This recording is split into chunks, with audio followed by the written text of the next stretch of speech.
Empire of Secrets, Episode 14. भाग 1 अंधेरा शहर। Red alert, red alert. यह कोई अभ्यास नहीं है।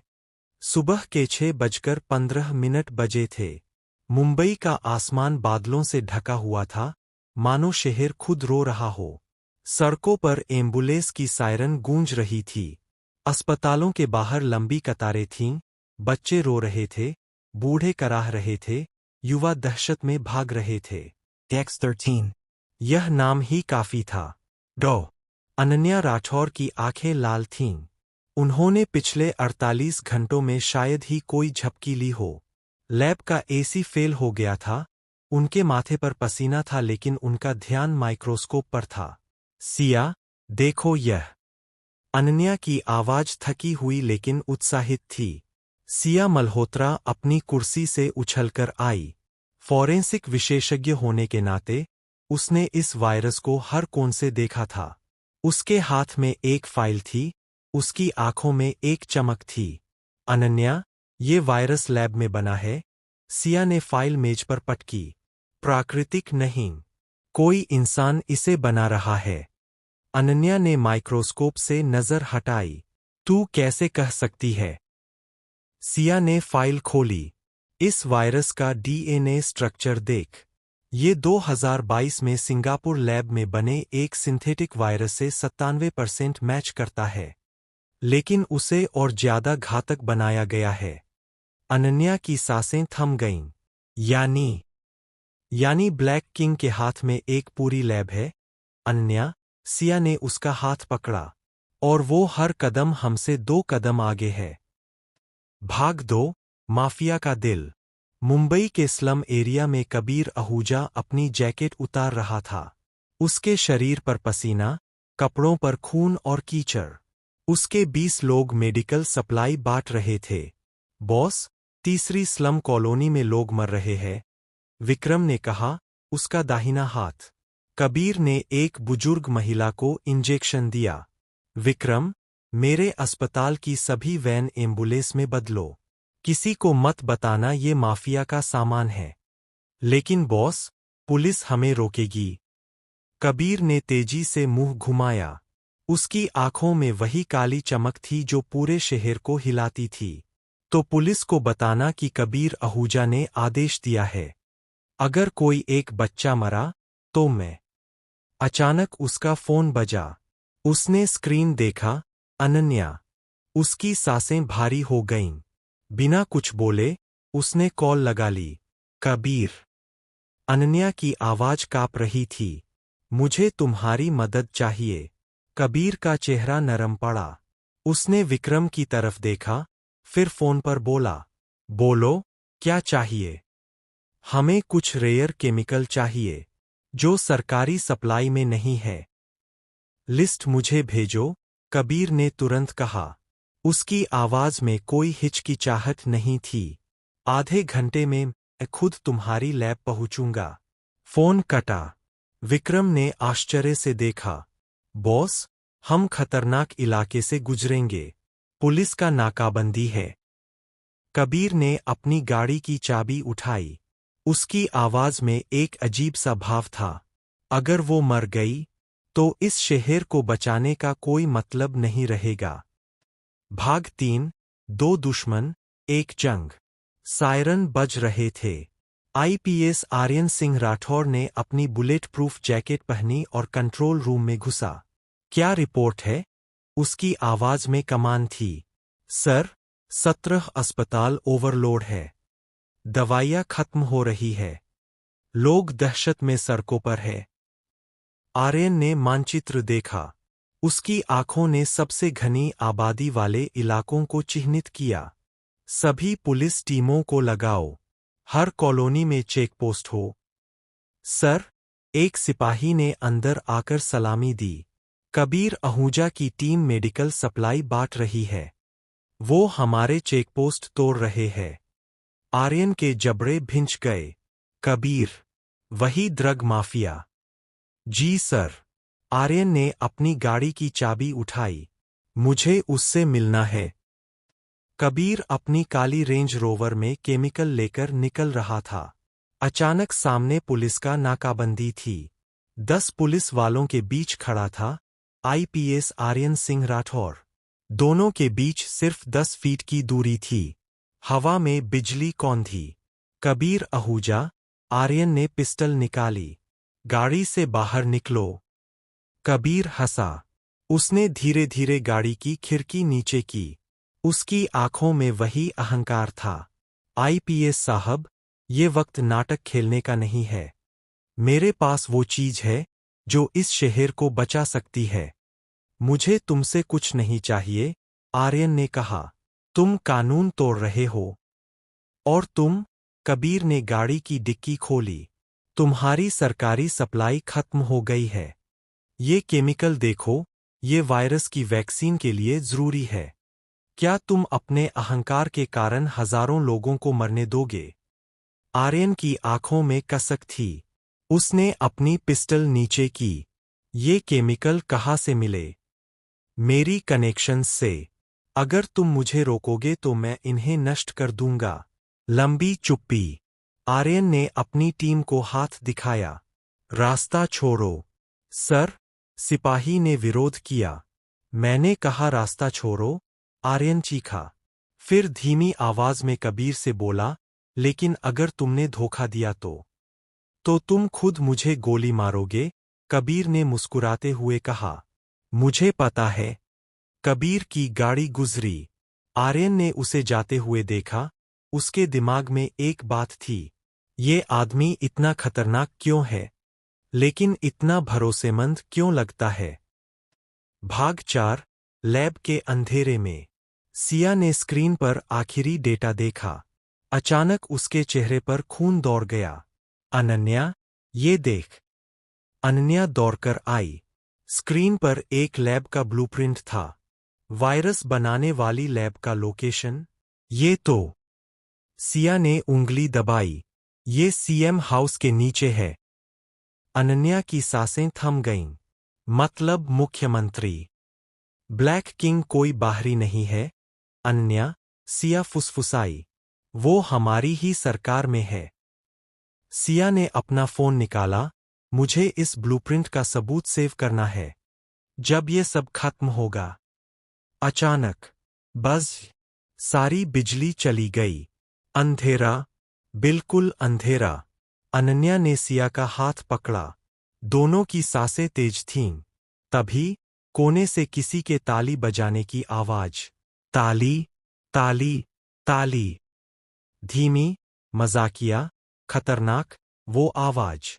तुम लोग सच के बहुत करीब पहुंच चुके हो। जब रोशनी वापस आई, 2 सेकंड बाद, सिया के कंप्यूटर की स्क्रीन खाली थी। सारा डेटा डिलीट। और सिया वहां नहीं थी। अनन्या चीखी, सिया, सिया। उसने चारों तरफ देखा। फर्श पर सिया का फोन पड़ा था। और उसके बगल में किसी का काला रूमाल। अनन्या ने उसे उठाया। उसमें एक नोट था। अगर कबीर और आर्यन को बचाना है तो रात 10 बजे हैंगिंग ब्रिज पर अकेली आना। भाग 5। 2 हीरो, 1 मिशन। कबीर लैब पहुंचा।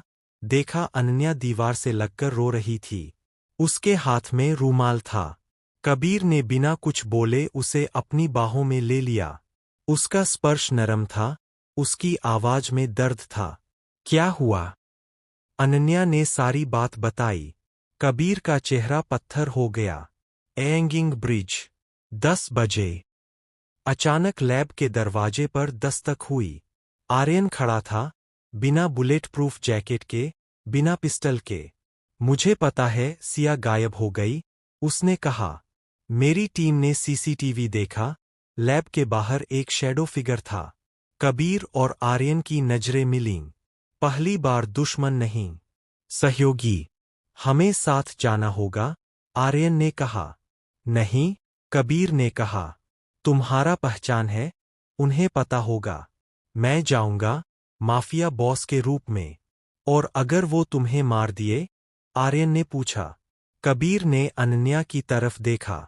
तो अनन्या को खबर दे देना कि मैंने उसके लिए हर संभव कोशिश की। भाग 6। Hanging bridge. आखिरी लड़ाई। रात 9:45। Hanging bridge.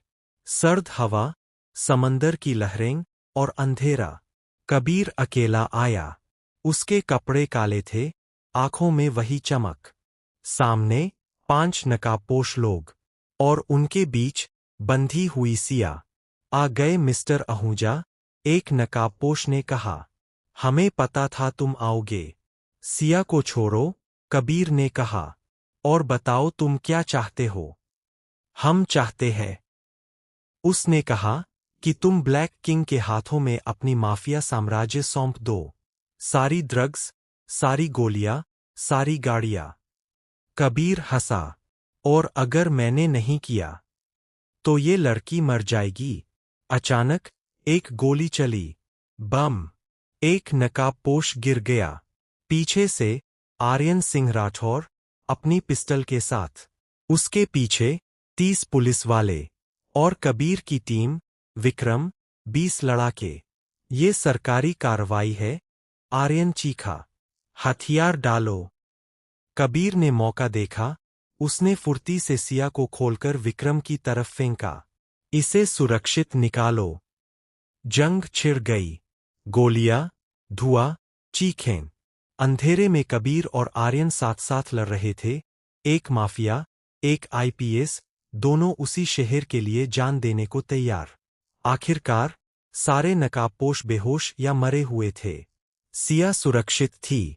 कबीर ने अनन्या का हाथ पकड़ा। तुम ठीक हो? अनन्या रो पड़ी। तुमने मेरी बेस्ट फ्रेंड बचाई। कबीर ने मुस्कुराया। कोई बात नहीं। आर्यन ने पास आकर कहा, कबीर, तुम्हारे इस काम के लिए मैं।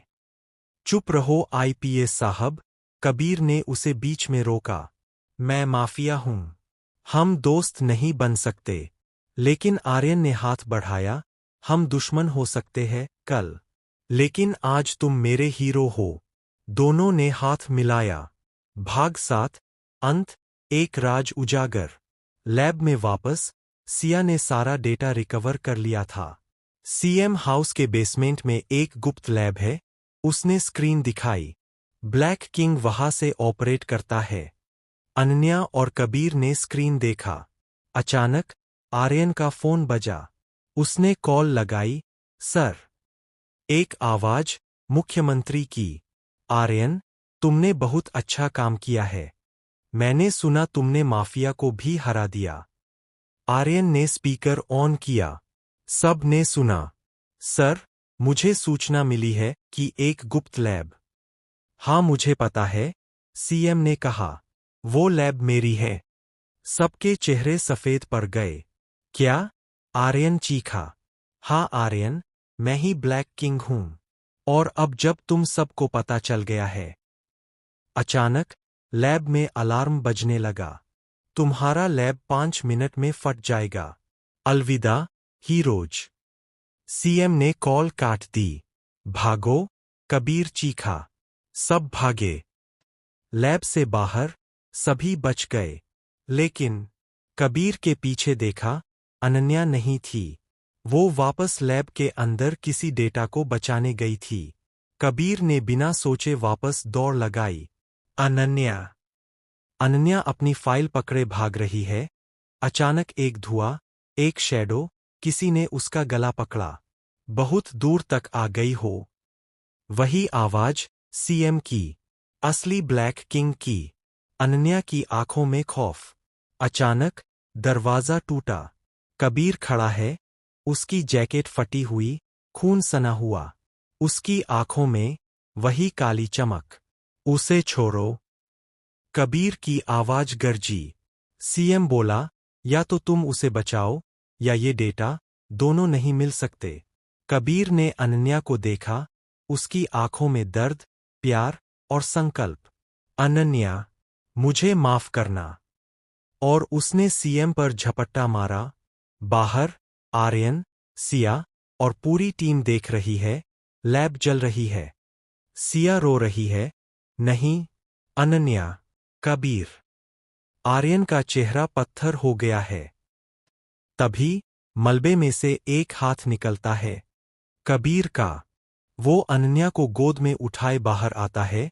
उसका शरीर जल चुका है, लेकिन उसने उसे बचा लिया है। अनन्या बेहोश है, लेकिन जिंदा है। कबीर अपने घुटनों पर गिर जाता है, अनन्या को कसके पकड़े हुए। सिया और आर्यन दौड़कर आते हैं। कबीर फुसफुसाता है, मैंने वादा किया था, मैं तुम्हें बचाऊंगा। आर्यन अनन्या को लेता है। कबीर मुस्कुराता है, आईपीएस साहब, अब तुम्हें कानून को पालन करना होगा। मुझे जेल भेजो। आर्यन की आंखों में आंसू है। कबीर, तुम मुझसे बड़े हीरो हो। Empire of Secrets. Episode 14 Extended Scene.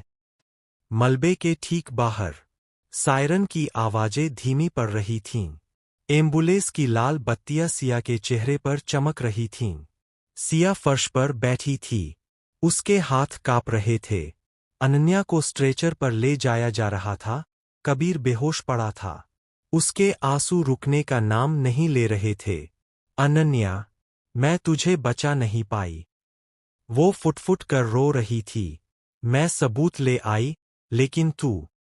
Aryan वहां खड़ा था। उसके दिल का हर तार बज रहा था। वो सिया को देख रहा था, उसका बिखरा हुआ चेहरा, उसकी भीगी पलकें, उसकी सिसकियां। उसने हाथ बढ़ाया और फिर रोक लिया। नहीं, मैं उसे छू नहीं सकता। मैं एक आईपीएस हूं। मुझे कमजोर नहीं दिखना चाहिए। और क्या होगा अगर मैं उसे गले लगाऊं और फिर वो भरोसा कर बैठे? लेकिन सिया ने ऊपर देखा। उसकी आंखों में बस एक ही सवाल था, क्या तू मेरे पास आएगा? बिना कुछ सोचे सिया उठी और 2 कदम बढ़ी। उसने आर्यन को कसकर गले लगा लिया। उसके हाथ उसकी कमर पर थे, उसका चेहरा उसकी छाती से लगा हुआ था। आर्यन, मुझे बहुत डर लग रहा है। कहीं अनन्या को कुछ हो गया तो? वो बड़बड़ा रही थी। आर्यन ने अपना हाथ उसकी पीठ पर रखा। कुछ नहीं होगा, सिया। मैं हूं ना। दूर एक पेड़ की छाया में मीरा खड़ी थी। उसने सब देखा। सिया का गले लगना, आर्यन का उसे थामना, उसका नरम होता चेहरा। मीरा की मुट्ठियां भिंच गईं। उसकी आंखों में आग और आंसू दोनों एक साथ थे। तो यही बात है। उसने फुसफुसाया।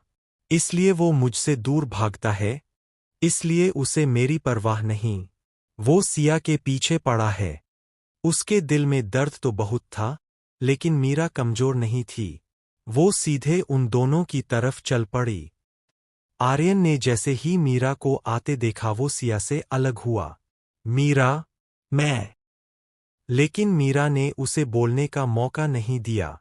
उसने आर्यन का कॉलर पकड़ा, उसे पीछे की दीवार से लगाया और बिना किसी हिचकिचाहट के जबरदस्ती उसके होठों पर अपने होंठ चिपका दिए। आर्यन की आंखें फटी रह गईं। मम्फ! ये कोई प्यारा, रूमानी किस नहीं था। ये एक जप्ती थी। मीरा ने उसके निचले होंठ को अपने दांतों से धीरे से दबाया और फिर ऐसे खींचा जैसे कोई बच्चा अपनी पसंदीदा लॉलीपॉप चूस रहा हो, मजबूती से, बिना रुके, बिना सांस लिए। उसने उसके होठों को खींचा, घुमाया और महसूस किया जैसे वो उसमें से मिठास निचोड़ रही हो। आर्यन पहले तो स्तब्ध रह गया। उसका दिमाग शून्य हो गया।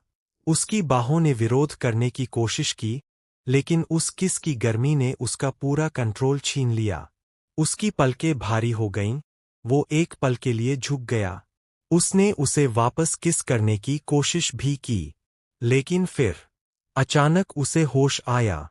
उसने धीरे से मीरा को अपनी छाती से दूर किया। मीरा, रुक, ये सही नहीं। लेकिन मीरा ने बस मुस्कुराते हुए अपनी उंगली उसके होठों पर रखी, शशश। और फिर बिना रुके, एक ही सांस में बोलने लगी, हाँ, मैंने किस किया, क्योंकि तुम्हारे अंदर हिम्मत नहीं है। आर्यन, तुम सिया को देख रहे थे, मुझे इग्नोर कर रहे थे। तुम्हें लगता है मैं बेवकूफ हूं। मैंने तुम्हारी आंखें पर लीं। तुम उसके लिए पागल हो रहे हो, जबकि मैं यहां खड़ी हूं। पर मुझसे ईर्ष्या मत करो, मैं तुम्हारे पीछे नहीं पड़ी। मैं वो हूं जो ले लेती है जो चाहती है। तुम्हें जो चाहिए वो सिया है, तो जाओ उसके पास। लेकिन ये मत सोचना कि मीरा कमजोर है और चुपचाप पीछे खड़ी रोती रहेगी। नहीं, मैंने तो आकर लिया। अब अपने किस का स्वाद लो और याद रखो मैं वो हूं जो तुम्हें परेशान करती रहेगी। इतना कहकर मीरा ने उसका गला घुमाया, अपनी लंबी बालें हवा में लहराईं और बिना पीछे देखे चलती बनी। आर्यन वहीं खड़ा रह गया। उसके होंठ अब भी जल रहे थे। उसका दिल पागलों की तरह धड़क रहा था। क्या हुआ अभी? उसने खुद से फुसफुसाया। वो अभी सिया को समझा रहा था, फिर अचानक मीरा ने आकर उसका सारा अक्ल चट कर दिया। उसके कानों में अभी भी मीरा की वो लापरवाह, बेफिक्र, उल्टी सीधी बातें गूंज रही थीं। लॉलीपॉप, स्वाद, पीछे पड़ी। उसे कुछ समझ नहीं आ रहा था। वो चली क्यों गई? वो इतनी तेज क्यों बोली? और उस किस में वो भावना क्या थी? गुस्सा, प्यार या सिर्फ उसका अहंकार? सिया ने पास आकर उसके कंधे को छुआ। आर्यन, तुम ठीक हो? आर्यन ने अपनी आंखें मलीं और मीरा के जाते हुए कदमों को देखा। मुझे कुछ समझ नहीं आ रहा, सिया। 1 मिनट पहले वो रो रही थी। रोना? मीरा? सिया ने हैरानी से कहा। वो तो आग की लपट है, आर्यन। तुमने उसे भड़का दिया। आर्यन अपने होठों पर उंगली फेरता रह गया। भड़का दिया? मैंने तो कुछ किया ही नहीं।